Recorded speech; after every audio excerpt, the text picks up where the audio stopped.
ETV YouTube channels లో మీ వ్యాపార ప్రకటనల కోసం ఈ నంబర్కి కాల్ చేయండి. పెళ్లి పుస్తకం మాకు తెలియకుండా మీ ఇద్దరు సీక్రెట్ గా ఏమైనా మెయింటైన్ చేస్తున్నారా? తనుజ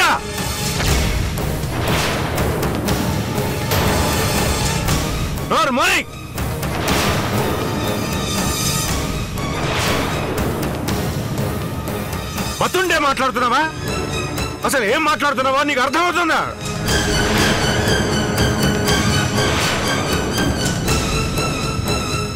అమ్మా నిహారిక,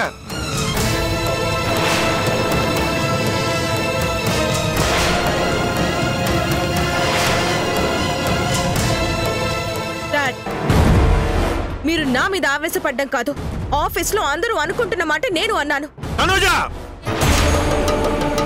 చాలు, ఇంకొక మాట కూడా మాట్లాడడానికి వీల్లేదు. మీరు కూడా ఇలా అంటే ఎలా డాడ్?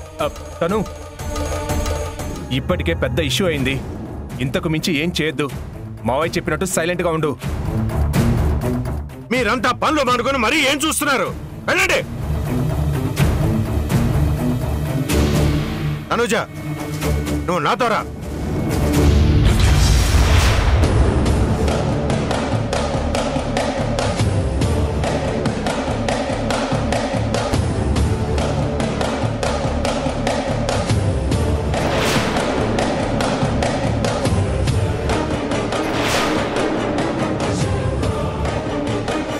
నీకు నందుకి ఏదైనా సంబంధం ఉందా? మాకు తెలియకుండా మీ ఇద్దరు సీక్రెట్ గా ఏమైనా మెయింటైన్ చేస్తున్నారా?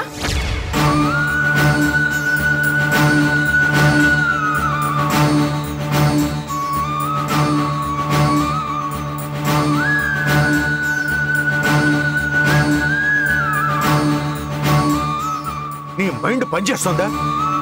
ఎవరితో ఎలా మాట్లాడుతున్నావో అర్థమవుతోందా? అక్క గురించి, నందు గారి గురించి అలాంటి మాట్లాడడానికి నీకు నోరెలా వచ్చింది? నందుని నా పెద్ద కొడుకుగా భావించాను. అక్క నువ్వు తనని సొంత అన్నయ్య కంటే ఎక్కువ అని నాతోనే చాలాసార్లు అన్నారు. అలాంటి నువ్వు ఈ రోజు మాట్లాడింది ఎంత పెద్ద మాటో తెలుసా? ఎప్పుడు నా మాటలు, నా మీద కంప్లైంట్లే తప్ప నా గురించి, నా భర్త గురించి ఎవరు ఏమన్నా మీరు వినరు, విన్నా పట్టించుకోరు. నందు క్యాబిన్ లో ఉన్న వాటి గురించి చందుని ఎలా బ్లేమ్ చేస్తాడు డాడ్? దానికి అక్క ఎందుకు సపోర్ట్ చేస్తుంది? అయితే మాత్రం అంత తప్పుడు మాట నీ నోట్లో నుండి ఎలా వచ్చింది? అది స్టాఫ్ అందరి ముందు సొంత అక్కని, బుద్ధి జ్ఞానం ఉన్నవాళ్ళు ఎవరైనా అలా మాట్లాడతారా? మావయ్య గారు అలా అంటున్నారని కాదు, కానీ ఒక అన్నా చెల్లెళ్ళ బంధం గురించి అలా మాట్లాడడం మహా పాపం. తను మన మాటల నలుగురిలో గౌరవాన్ని పెంచాలే గాని తల దించుకునేలా చేయకూడదు. ఈ రోజు నీ వల్ల మన కుటుంబ గౌరవం, మర్యాద నాశనం అయిపోయాయి. మందు, డబ్బు నందు టేబుల్ మీద ఉన్నప్పుడు పరువు పోలేదా డాడీ? మీరు నమ్మి సీఈఓగా కూర్చోబెట్టిన మనిషి తప్పు చేయడం మీకు మర్యాద తగ్గించినట్టు కాదా? మాట్లాడండి డాడ్. ఇప్పుడు మాత్రం ఎందుకు సైలెంట్ గా ఉన్నారు? నందుకి అలాంటి అలవాట్లు లేవమ్మా. ఎవరో కావాలనే ఈ పని చేశారనిపిస్తోంది. కావాలని ఎందుకు చేస్తారు? నందుకు మీరిస్తున్న విలువ తెలిసి కూడా ఎలా రిస్క్ చేస్తారు? నీ ప్రశ్నలకి సమాధానం నిజం బయటపడిన రోజునే తెలుస్తుంది. కళ్ళ ముందు కనబడుతున్న నిజాన్ని అబద్ధం అంటున్న మీకు ఏది ఏంటో ఎప్పటికీ తెలీదు. తను ఎందుకింత ఆవేశం? ఏం సాధించాలని ఈ కోపం? ఈరోజు నువ్వన్న మాట ముమ్మాటికి తప్పే. వీలైతే సారీ చెప్పు, లేదంటే సైలెంట్గా ఉండు. అంతేకాని ఇలా మూర్ఖంగా వాదించొద్దు. మావయ్య గారి ఆరోగ్యం గురించి మీ అక్క చెల్లెలిద్దరికీ అస్సలు శ్రద్ధ లేదు.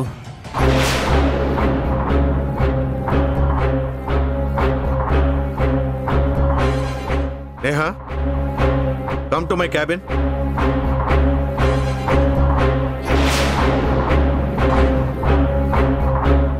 सर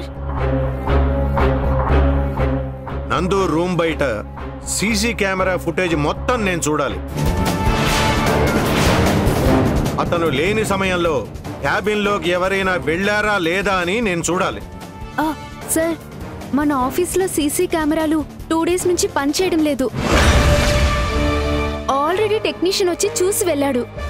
ఈరోజు ఫిక్స్ చేస్తాడు సార్. ఏంటి 2 డేస్ నుంచి పనిచేయడం లేదా? సీసీ కెమెరాలు మన ఆఫీసుకి ఎంత ఇంపార్టెంటో తెలిసి కూడా వెంటనే రిపేర్ చేయించాల్సిన అవసరం లేదా? Sorry sir. ఈ పనికి మాలిన సారి ఎవరికి కావాలి? ఇంత ఇర్రెస్పాన్సిబుల్ గా ఉన్నప్పుడు జాబ్కి రిజైన్ చేయి. Get out.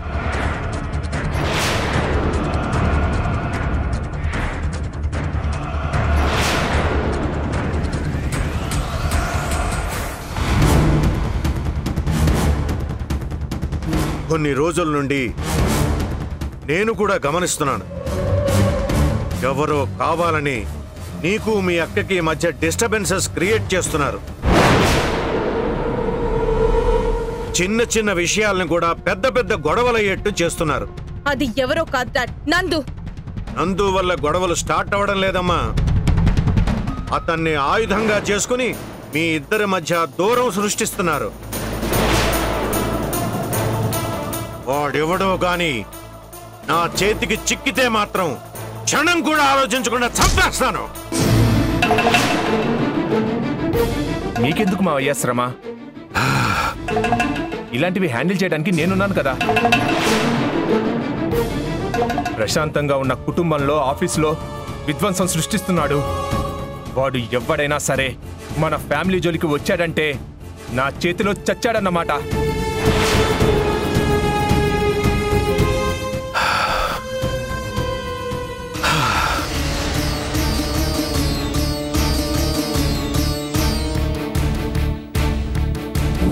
నేను చంపేది నిన్నే హరిప్రసాద్. ఒక్కొక్కరుగా నీ కూతుర్లని దూరం చేస్తాను. బంధాలని, ప్రేమను ముక్కలు చేస్తాను. నీ బాధలు, కష్టాలు పెంచి నిన్ను శాశ్వతంగా జీవోత్సవంగా మారుస్తాను.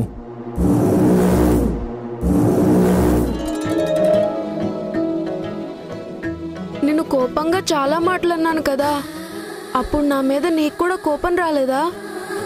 కోపంగా అన్నా ఆ మాటలన్నీ నిజమే కదా సిద్ధు. చేసిన తప్పులకి మీ అందరినీ సారీ అడగాలని వచ్చాను. నా మొహం చూస్తేనే అందరూ తిడతారని, నన్ను బయటికి గెంటేస్తారని తెలుసు. అయినా సరే ప్రేమతో మిమ్మల్ని మార్చాలి అనుకున్నాను. ఇంతకు ముందు మనం ఎలా ఉన్నామో అలానే ఉండాలని స్ట్రాంగ్గా ఫిక్స్ అయ్యాను. ఇదంతా మా అమ్మ వల్లే కదా మమ్మా? అవునరా, మీ అమ్మ వల్లే. అందుకే కదా తన రుణం తీర్చుకునే రైట్ టైం కోసం వెయిట్ చేస్తున్నాను. ప్రతిసారి అమ్మ మాట వినే నేను నీ విషయంలో అస్సలు వినలేదు. పాపం అమ్మ కూడా చాలా హర్ట్ అయింది. అమ్మ గురించే కాదు సిద్ధు, ఈ మమ్మ గురించి కూడా ఏదోటి చెప్పు నాన్న. ఏం చెప్పను మమ్మా? ఇన్ని రోజులు మనం మాట్లాడుకోకపోయినా నువ్వు ఈ ఇంట్లోనే మాతోనే ఉన్నావు కదా, కొత్తగా ఏం చెప్పాలో తెలియట్లేదు. నీ కళ్ళకి నేను పాత మమ్మలానే కనిపిస్తున్నానా? నా మీద మళ్ళీ అంతే ప్రేమ చూపిస్తున్నావా? పాత మమ్మ అంత ప్రేమ రావట్లేదు, బట్ ఐ లవ్ యూ. నా బంగారు తండ్రి. తల్లి కొడుకుల మాటలకి ప్రేమకి అంతులేనట్టుంది. సిద్ధు, మీ అమ్మ వచ్చిన తర్వాత ఈ అమ్మని మర్చిపోయావా? నోవే అమ్మా, నువ్వే నాకు ఫస్ట్. నీకే కాదు సిద్ధు, నాకు కూడా మీ అమ్మే ఫస్ట్. ఎందుకంటే నేను ఈరోజు సంతోషంగా మీ అందరి మధ్య ఉన్నానంటే కారణం మీ అమ్మే. కళ్ళు మూసే ముందు నాకున్న ఒక్క లోటుని కూడా భర్తీ చేశావు. ఇక నాకు జీవితంలో ఏది వద్దు, ఈ జీవితం కూడా వద్దు. అభి, సిద్ధు ముందు అలా మాట్లాడొద్దు అభి. అవును మమ్మా, అమ్మ చెప్పినట్లు నువ్వు ఉన్నన్ని రోజులు మాతో హ్యాపీగా ఉండు. నేను హ్యాపీగా ఉండాలంటే మీ అమ్మ పుట్టబోయే మీ చెల్లి ప్రాణాలతో ఉండకూడదు. కేవలం సాక్షి మీద ప్రేమతోనే నాతో మాట్లాడుతున్నావని తెలుసు. ఇన్ని రోజులు నీకోసమే మంచితనాన్ని కాస్త ఎక్కువ నటించాను. ఇక అవసరం లేదు. అమ్మ మీద నీ ప్రేమని, కడుపులో దీని బిడ్డని దూరం చెయ్యడమే నా టార్గెట్. మమ్మా, నా కోసం పాయసం చేస్తావా? తప్పకుండా సిద్ధు, ఇప్పుడే చేస్తా. సాక్షి, నువ్వు కూర్చో.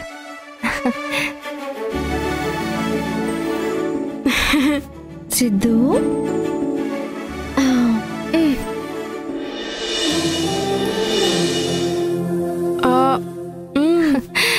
బాగుందా?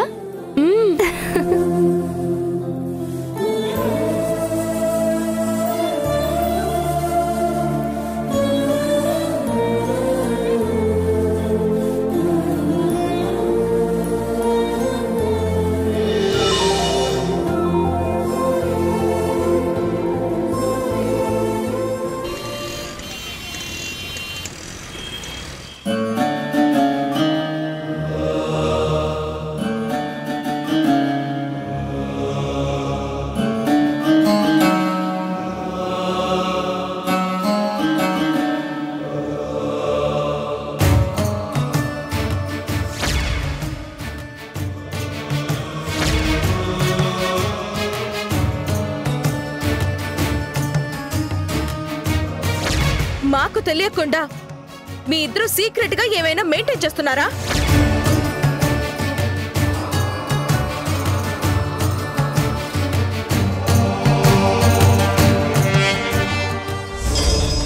నందుని ఒక అన్నయ్యగా చూస్తున్నామని తెలిసి కూడా తనుజ నోట్లో నుంచి ఆ మాట ఎలా వచ్చిందో, నా మీద తన మనసులో ఉన్న ద్వేషం మొత్తం ఈ రోజు బయటపడింది. అక్కలో అమ్మని చూసుకుంటున్నానని చెప్పిన తనుజ ఇప్పుడు తప్పుడు మాట ఎలా అనగలిగింది? సొంత అక్క మీద ఇంత కోపం ఎందుకు పెంచుకుంది? నా మీద తన కోపం కొత్త కాదు. తనుజ కోప్పడిన ప్రతిసారి తప్పు నాది కాకపోయినా సరే నేనే తగ్గాలనుకున్నాను. అందుకే కోపం లేకుండా మాట్లాడాలనుకున్నాను. అయినా సరే తనుజలో ఏ మార్పు రాలేదు. భవిష్యత్తులోనైనా మారుతుందో లేదో. ఈరోజు జరిగిన ఇష్యూ చూస్తుంటే తనుజ ఎప్పటికీ మారదనిపిస్తుంది. నా మీద గౌరవం లేకపోయినా నేనున్న పొజిషన్కి, రెస్పాన్సిబిలిటీకి మర్యాద ఇవ్వటం తెలియట్లేదు తనకి. అందరికన్నా చందుని ఎక్కువగా నమ్మడం వల్లే తనుజ ఇలా మారిపోయింది. అతన్ని తక్కువ చేస్తున్నామన్న ఫీలింగ్, నందుకు వాల్యూ ఎక్కువ ఇస్తున్నామన్న కోపం, ఈర్ష్య అన్ని మనసులో పెట్టుకోవడం వల్లే ఇలా ప్రవర్తిస్తోంది. కానీ ఇదంతా నిజం కాదని తనకెవరు చెప్తారు? చెప్పాల్సిన వాడే వెనకుండి తనుజని తప్పుడు దారిలో నడిపిస్తున్నాడు. అందరూ అనుకుంటున్నట్టు చందు మంచివాడు కాదని నిహారిక్ గారికి తెలిసి కూడా ఎందుకు మౌనంగా ఉంటున్నారు? తనుజ చందుని గుడ్డిగా నమ్ముతున్నప్పుడు నేను ఏం చెప్పినా అది నిందవుతుంది తప్ప నిజం కాదు. ఆధారాలు చూపించినా నమ్మరు.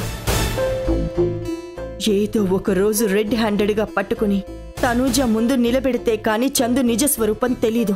హరిప్రసాద్ గారు ఇచ్చిన బాధ్యత కాబట్టి ఆయన మీద భక్తితో ఇన్ని రోజులు తనుజ ఎన్ని అవమానాలు చేసినా, ఎన్ని నిందలు వేసినా నేను మౌనంగా భరించాను. తనుజ మనసులో చందుని సీఈఓ చేయాలన్న ఆశ చాలా బలంగా ఉంది. ఆశ ఉంటే సరిపోదు, అర్హత ఉందా లేదా అని కూడా చూడాలి. నందుతో పోలిస్తే చందు ఏ విషయంలోనూ సరిపోడు. వాళ్ళిద్దరి మధ్య పోలిక, పోటీ కూడా తనుజకి నచ్చడం లేదు. ఏ ఉద్యోగం లేని నన్ను సీఈఓని చేసినందుకు ఆ కంపెనీకి ఇన్ని రోజులు నా వంతు బాధ్యత తీర్చుకున్నాను. ఇప్పుడు పరిస్థితులు మారాయి కాబట్టి నేను కూడా నిర్ణయం తీసుకునే సమయం వచ్చింది.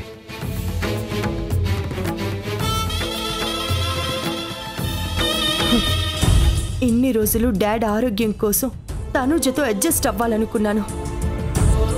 కానీ పరిస్థితులు చేయి దాటిపోయేలా ఉన్నాయి. ప్రతిరోజు గొడవ పెట్టుకోవడం కన్నా ఇల్లొదిలి వెళ్ళిపోవడమే బెటర్. అంతేకాదు, చందు నిజస్వరూపం బయట పెట్టాలంటే నేనిక్కడి నుండి బయటికి వెళ్ళడమే కరెక్ట్. హరిప్రసాద్ గారు దయతో నాకిచ్చిన ఉద్యోగాన్ని వాళ్ళ అమ్మాయి కోసం వదులుకోవడం తప్పేమీ కాదు. ఇప్పుడే రిజిగ్నేషన్ లెటర్ రాస్తాను. నా నిర్ణయం వల్ల డాడ్ చాలా బాధపడతారు, కానీ తప్పదు. నేనిక్కడ ఉన్నంత కాలం ఎవరికి మనశ్శాంతి ఉండదు. నేను వెళ్ళిపోతున్న విషయం డాడ్కి డైరెక్ట్గా చెప్పలేను కాబట్టి ఒక లెటర్ రాసి పెడతాను.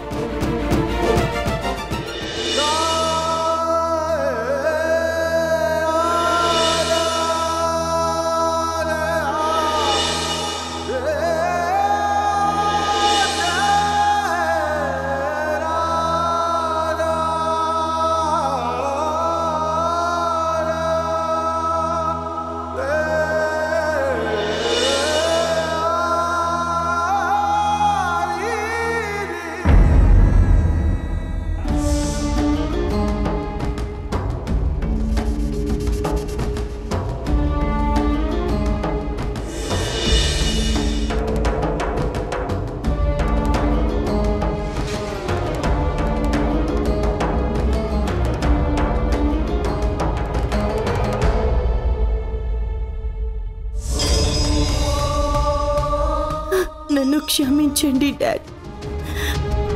మీరు బాధపడతారని తెలిసి కూడా నేను తీసుకున్న ఈ నిర్ణయం మన కుటుంబం క్షేమం కోసమే. ఇంకా నేను ఇక్కడే ఉంటే తనుజ కోపంలో అనే ప్రతి మాట నా మనసుని ఖచ్చితంగా బాధ పెడుతుంది. వాటిని వింటూ తట్టుకునే శక్తి నాకు లేదు. మా ఇద్దరి గొడవల వల్ల మీరు బాధపడటం, అది చూస్తూ నేను ఓదార్చలేకపోవడం కన్నా అందరికీ దూరం అవ్వడమే మంచిదని నిర్ణయించుకున్నాను.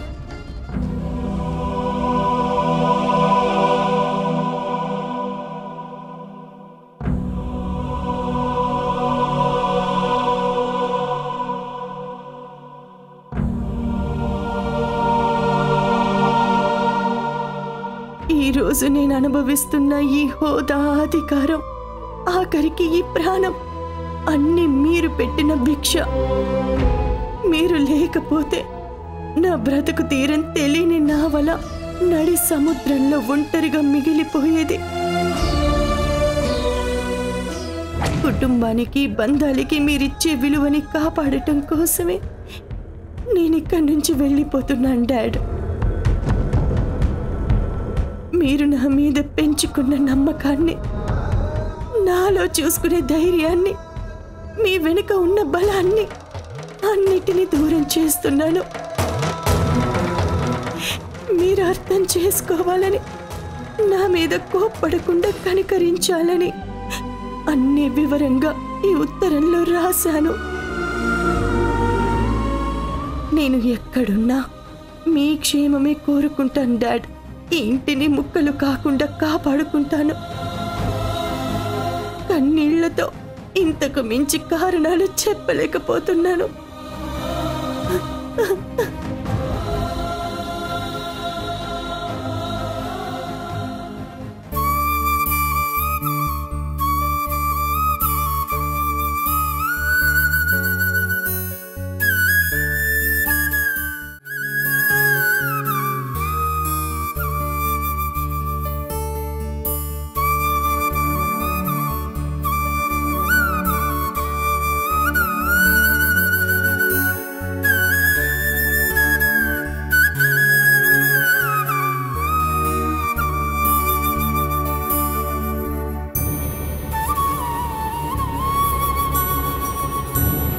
టెడ్డీ, టెడ్డీ, లేమ్మా. అమ్మా, ఈరోజు స్కూల్ లేదు, నేను కాసేపు పడుకుంటాను. స్కూల్కి కాదు, మనం ఇక్కడి నుంచి వెళ్ళిపోవాలి.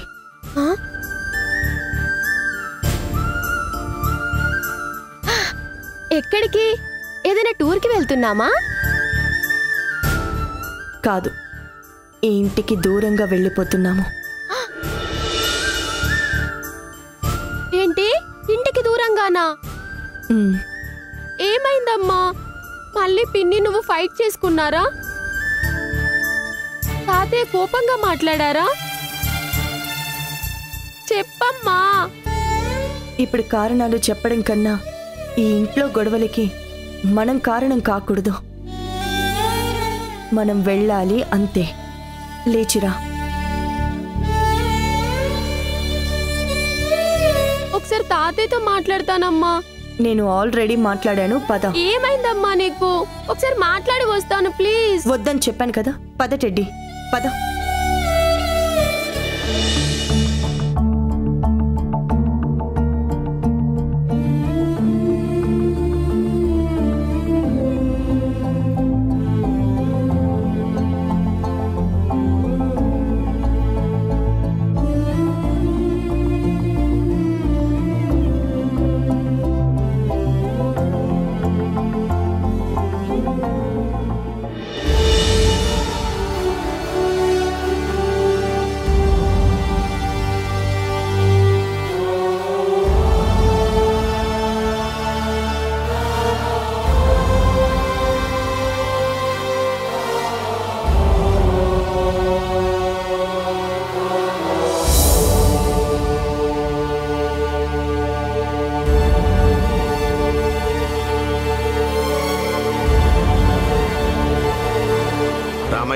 అయ్యా, నీహారిక డెడ్డి ఇంకా రాలేదేంటి? తెలీదయ్యా, ఉదయం నుంచి కనిపించలేదు.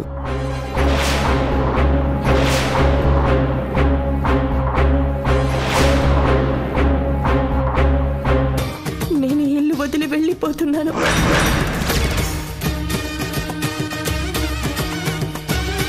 ఈ లెటర్ ఏంటి నందు? నా రిజిగ్నేషన్ లెటర్ సార్.